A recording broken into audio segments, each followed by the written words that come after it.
नमस्कार, ये आकाशवाणी शिमला है। अब आप पूनम शर्मा से कोविड-19 पर विशेष समाचार बुलेटिन सुनिए।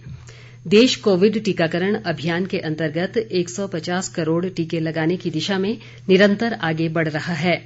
कोरोना वायरस का नया वेरिएंट मिलने से चिंताएं बढ़ी हैं। इसे देखते हुए श्रोताओं से हमारी अपील है कि यथाशीघ्र दोनों टीके लगवाएं और अन्य लोगों को भी टीके लगवाने के लिए प्रेरित करें।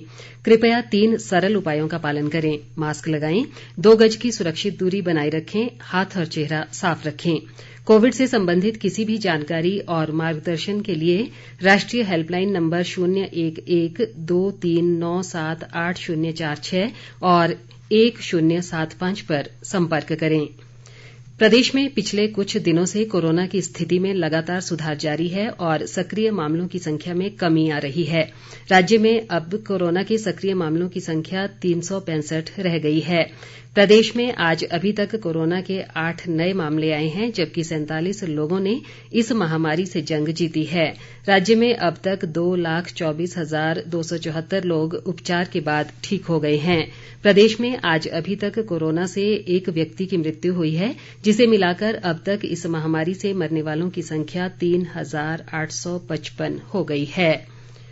मुख्यमंत्री जयराम ठाकुर ने सभी जिला उपायुक्तों को कोविड दिशा निर्देशों की अनुपालना सुनिश्चित करने के निर्देश दिए हैं। शिमला से वर्चुअल माध्यम से उन्होंने उपायुक्तों के साथ बैठक कर कोविड के नए वेरिएंट ओमिक्रॉन से निपटने की तैयारियों का जायजा लिया। उन्होंने कहा कि क्रिसमस व नववर्ष को मनाने के लिए प्रदेश के अनेक स्थानों पर पर्यटकों की संख्या बढ़ रही है और ऐसे में कोरोना संक्रमण को फैलने से रोकने के लिए प्रभावी कदम उठाए जाएं। मुख्यमंत्री ने इसके लिए टेस्टिंग बढ़ाने और जिन क्षेत्रों में कोरोना के मामले सामने आए हैं वहां माइक्रो कंटेनमेंट जोन बनाने के निर्देश दिए हैं।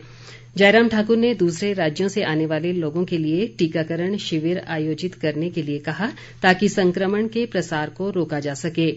उन्होंने कहा कि लोगों की सुरक्षा सरकार की सर्वोच्च प्राथमिकता है और प्रदेश के लोगों को कोविड के इस नए वेरिएंट से सुरक्षित रखने के लिए हर संभव प्रयास किए जाने चाहिए। मुख्यमंत्री ने विदेशों से आने वाले लोगों की कड़ी निगरानी रखने पर विशेष बल दिया।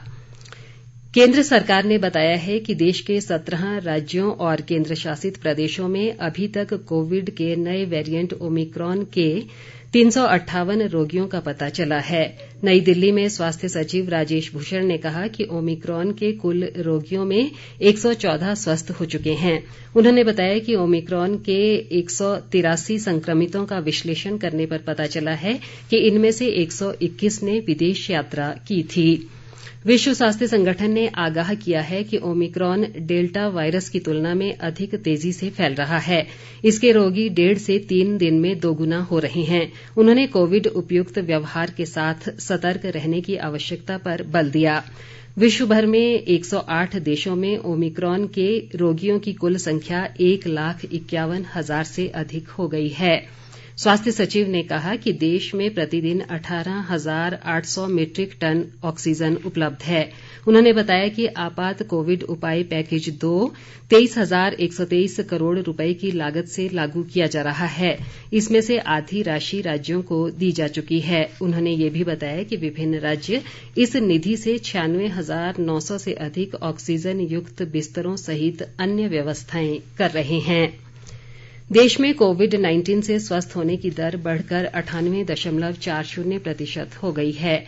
कोरोना संक्रमण से अब तक 3,42,23,263 लोग स्वस्थ हो चुके हैं।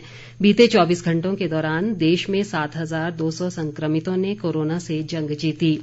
देश में कोरोना संक्रमण के कुल मामले 3,47,79,815 दर्ज किए जा चुके हैं। मौजूदा समय में कोरोना के सक्रिय मरीजों की संख्या 77,032 है। संक्रमण से अब तक देश भर में 4,89,520 लोगों की मौत हो चुकी है। देश में अब तक 67,10,51,627 कोविड नमूनों की जांच की गई है, जबकि 1,41,26,404 लोगों को कोरोना टीका लगाया जा चुका है।